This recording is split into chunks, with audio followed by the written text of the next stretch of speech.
বিজেপির জনবিরোধী নীতির বিরুদ্ধে ক্ষোভ প্রকাশ করে আমাদের সিপিআইএম দলে নিতে সামিল হচ্ছেন।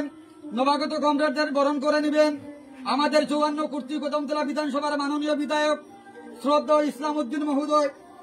রেড কমরেড সমন্দ্র দেব জানাই তোমায় রেড কমরেড সমন্দ্র দেব জানাই তোমায় রেড কমরেড দুলন দেব জানাই তোমায় রেড কমরেড সুমন দেব জানাই তোমায় রেড কমরেড মান্না দেব জানাই তোমায় রেড ফায়ার পরিবারে 15 জন বুটার সবাইকে জানাই রেড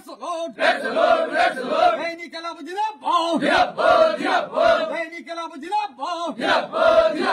আগামী 18 আগস্ট সকাল 9 ঘটিকার সময় চাক্কা জনবিধানে দলে দলে যোগ দেন।